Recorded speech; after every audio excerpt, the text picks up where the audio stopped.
Welcome, once again, to another episode of It's True. Tonight, we step into another tale of the unseen, the unknown, and the unforgiving.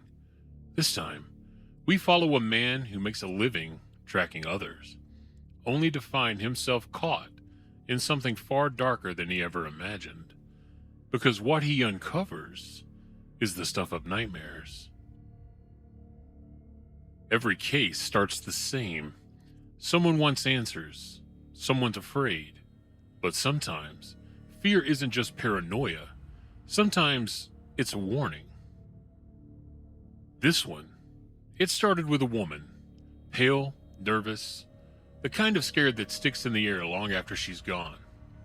She came to a private eye with a problem, said her husband was acting strange, thought maybe he was sneaking around on her.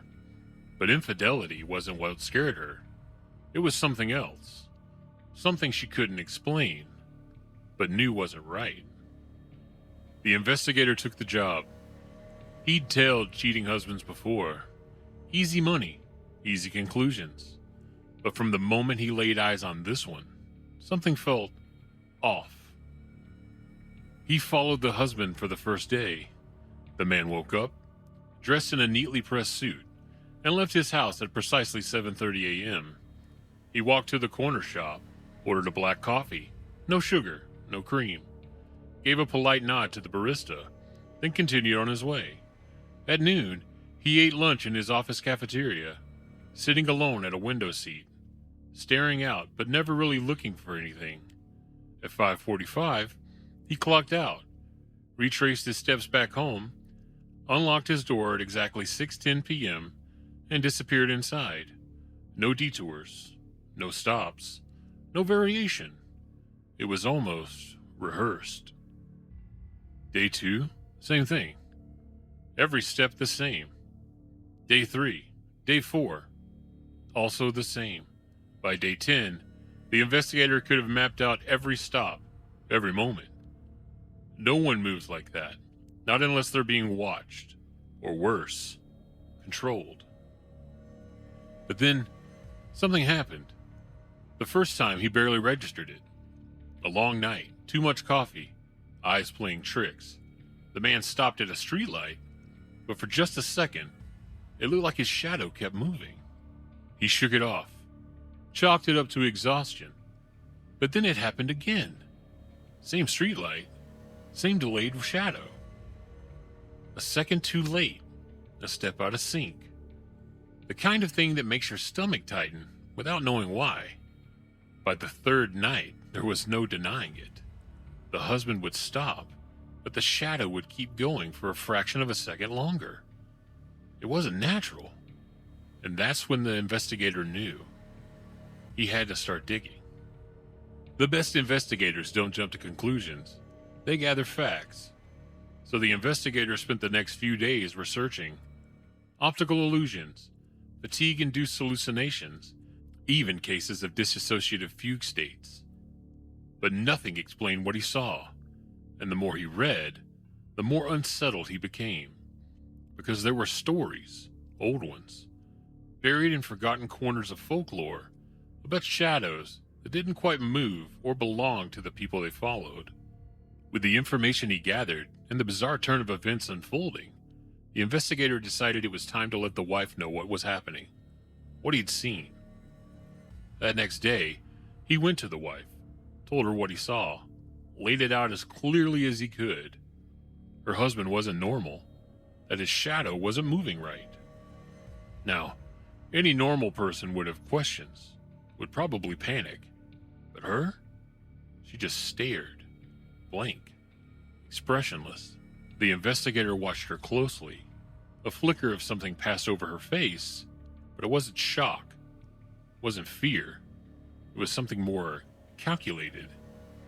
Then she smiled, just slightly, and said the last thing he expected. Well, I'm going to need time to process this. Come back tomorrow. Most people panic when faced with something unnatural, but her? She was calm, too calm. And that meant only one thing. She wasn't surprised, not in the least. It was in that moment that fraction of hesitation in her eyes, that the investigator realized something. She wasn't afraid of what was happening to her husband. She was afraid of him. The investigator wasn't the patient type. He wasn't about to wait. That night, he tracked the husband down himself. When he confronted him, the guy looked at him like he was already dead. And then, the husband asked a question that changed everything. Wait, why are you still alive? The truth spilled out. The wife? She wasn't real. She was something else. Something that could separate her own shadow. Something that could wear people like puppets. The investigator pressed him. How did it start? How long had he been trapped in this cycle? How many others had been lured in, unknowingly walking into their own demise? The husband hesitated, eyes darting like a cornered animal. He admitted that he wasn't the first, that there had been others before him, people with dangerous jobs, people who wouldn't be missed right away, and each time he had no choice. He had to play along, follow the routine, or she'd do to him what she did to them. He wasn't just her puppet, he was her bait. She'd picked him, forced him to play along, and if he ever tried to run, ever tried to tell someone, she'd make sure he disappeared, just like the others. The thing about people who disappear, no one ever asks the right questions. The investigator was stunned, and he needed answers, needed confirmation that he wasn't losing his mind. He ended up calling a friend, an old friend of the FBI. He told him what he'd seen. The shadow, the way it moved, the way it controlled him. The agent barely reacted. Just muttered something about a incident in Smoky Point, but the agent wasn't sure these cases were connected. The investigator wasn't so sure. Maybe these cases weren't connected, but maybe they were. Strange things were happening all over, and he knew better than to ignore patterns. It made you wonder, what else was out there, just beneath the surface, waiting to be noticed? Thinking about everything that had just happened, the case, the husband, the information he had received, the danger he was in, he realized it was too late to walk away. He had to see for himself. So he went back to the wife's house, but this time, she was waiting for him. The inspector stepped into the dimly lit house. He expected an argument, maybe denial. Instead, he sees something else, something impossible. The husband is dangling, feet barely touching the floor. His body jerks and spasms like a marionette. A hand, a thin, shadowy hand, clutches his throat, lifting him effortlessly. She stands below him, watching. Her other hand is resting on her hip, completely at ease. And then, she smiles. And that was the moment he knew. It wasn't just wrong. It wasn't just strange. It was impossible. She shouldn't have been able to hold him like that. Not with one hand. Not like he was nothing. Her smile grew wider. Too wide. Her teeth were too white. Too even. Too perfect. Like she copied someone else's smile and stretched it to fit. The husband was choking, struggling. His hands were clawing at nothing. She tilted her head slightly. She was enjoying it. You seem confused, Detective. Did I lie to you? She tightens her grip. A sickening crack. The husband's body goes limp. She drops him, unceremoniously, to the floor. At that moment, the investigator raised his gun, but his hands weren't steady anymore. He wasn't thinking anymore. He just fired. The bullets hit, but she doesn't even flinch. The smile doesn't fade. That's adorable. Did he miss? Breathing heavy, the investigator's footsteps echoed through the darkened house. His gun is trembling with his grip. He pulled the trigger again. A direct hit, this time for sure. But she doesn't react. Not even a flinch. She didn't move. She didn't react. Like she wasn't even there. She stepped forward, slow and deliberate. He backed towards the door, fumbling for the knob. His hands are slick with sweat. He finally yanks it open and bolts. His footsteps were pounding against the pavement heavily. His breath was ragged. He sprinted towards the car, but something slithered behind him. A whispering shadow, keeping pace with an impossible ease. And then, he hits the glow of a streetlight. There's a sickening hiss. The thing twists unnaturally, bending its body away from the light, recoiling like a spider caught in a flame. Was she avoiding the light? Was it hurting her? He had no time to think. He booked for the car, sliding across the hood in pure adrenaline-fueled desperation. He fumbles the door open, slams inside, and twists the key, the engine roaring to life. He looked up to see her coming, a mass of shifting blackness, her form stretching forward like liquid shadow. In pure reflex, he flicks on the headlights. A terrible, earthly shriek tears through the night. Her form recoils violently, thrashing like she's burning alive. The light scorches her, making her shape flicker and distort. He knew then, light. It wasn't just an inconvenience, it was actually hurting her.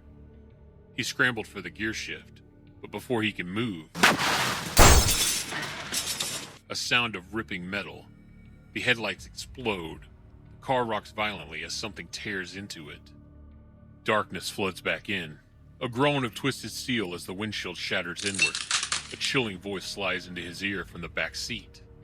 Clever little thing, but not clever enough. Hands, cold, wrong, dig into his shoulders. Blood pours out. He screams, grabs for the glove box, a desperate fumbling for something, anything. He finds what he's looking for as his fingers wrap around the flashlight. He whips around and clicks it on. The beam slices into her, sending her screeching, peeling back into the darkness. With no time to think, he kicks the door open, bolting back under the streetlight. She circles, just outside its reach, whispering. The lights now hum above him. He grips his flashlight and gun, spinning into frantic circles. The shadows around him ripple. She mocks him, layered whispers, circling him. Run, little thing. Run while you can. But you already know, don't you? This won't save you. And then silence. But from behind him, getting closer. You think this light will protect you? That it will always be there? The streetlight above begins to flicker. The whisper then comes into his ear now, sudden and sharp. What happens when they burn out? All of a sudden a hand, too long, too thin, reaches just past the light's edge. He spins, panicked. His breathing is ragged. He's out of options. She's toying with him. Then, his eyes flick upward. He sees it above him, the power transformer humming. His grip tightens on his gun. It's a long shot, but he has no other choice.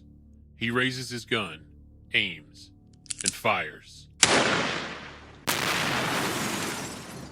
A deafening explosion rings out. The sky flashes white. Sparks rain down like fireflies. The entire block lights up like an artificial sunrise. The scream that follows is unlike anything human.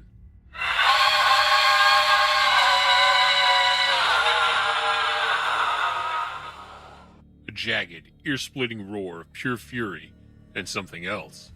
Pain. When the light fades, she's gone. Just silence.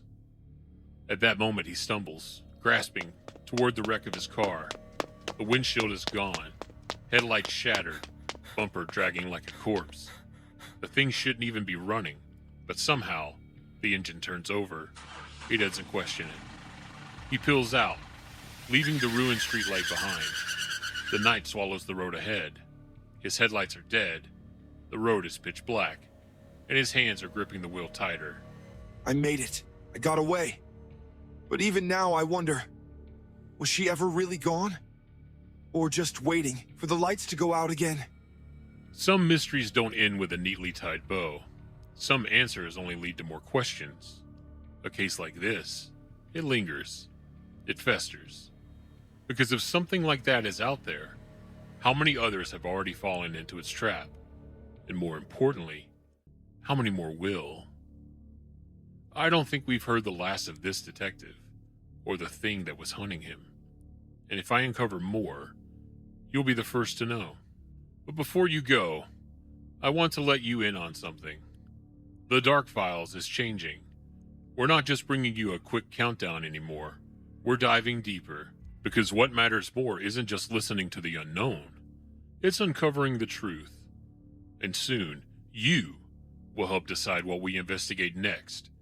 Be on the lookout for our next video explaining more. It's something special. If you've enjoyed this tale and want to hear more stories of the unexplored and the unexplained, make sure to like and subscribe. Your support helps us dive deeper into the mysteries that lurk in the shadows. And don't forget to hit the bell so you never miss the truth, because it's true if you believe it.